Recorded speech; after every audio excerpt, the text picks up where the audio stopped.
Confessions of a Living Dead Man. Part 3. Notebooks. Writing has always been my escape, my way of coping. It's the only thing that's ever truly felt like mine. It started in 4th grade, back when the world was small and cruel in ways no child should understand. Mrs. Canterbury was my teacher that year. She had kind eyes, the kind that could see through the lies a child tells to protect himself. She knew something was wrong. She would pull me aside sometimes, asking if everything was okay. I always told her it was. I never told her about the things my stepfather did. The beatings, the constant put-downs, the ridicule. The way he would lock me in my bedroom, a padlock on the outside of the door, as if I were a prisoner in my own home. The windows had locks, too, and once I was inside, there was no leaving until he decided I could. I had a coffee can and a milk jug for a bathroom. That was it.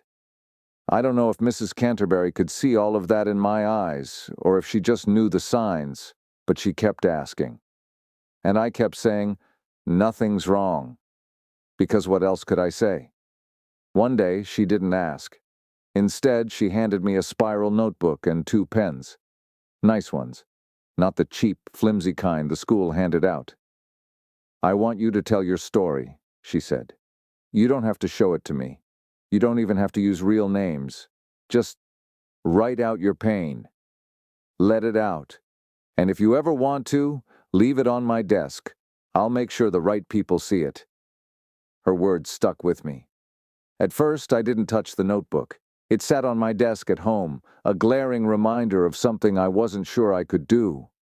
But one night, after another argument that ended with me locked in my room, I picked it up.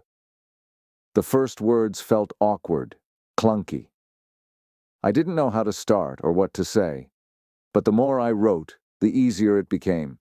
The anger, the sadness, the confusion, it all poured out of me in jagged sentences and messy paragraphs. I didn't care about grammar or spelling. I didn't care if it made sense. I just wrote. That first notebook didn't last long. By the time I finished it, I was hooked. Writing became my lifeline. My milk money, meant for cartons of chocolate milk and small snacks, went to the school store for notebooks instead. I'd fill one and then another, each one a collection of my pain, my fears, and my quiet hope for something better. But I never left one on her desk.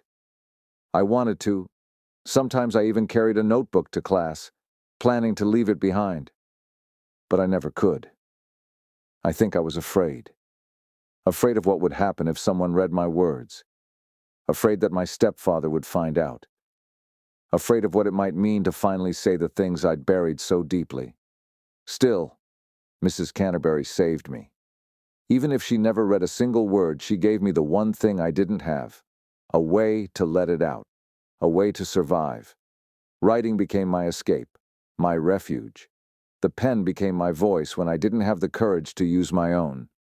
And here I am, 40 years later, still doing it. Still writing. Still trying to make sense of a world that doesn't make sense. The notebooks have changed. Some are digital now, the pages replaced by screens. But the process is the same. The words still pour out of me, messy and raw, carrying pieces of a pain I thought I'd outgrown but never did. Mrs. Canterbury is probably long gone by now. I never got the chance to thank her. I wonder if she ever knew what she did for me, how she gave me a lifeline when I was drowning, how her simple gesture, just a notebook and 2 pens, saved a boy who didn't think he was worth saving. Maybe she didn't need to know. Maybe that's the beauty of what she did. She offered me a way out, expecting nothing in return. And even if she never saw the notebooks I filled, she gave me the tools to keep going. And so I write. Not because it fixes anything, but because it's the only thing that's ever helped. The words don't make the pain go away, but they make it bearable.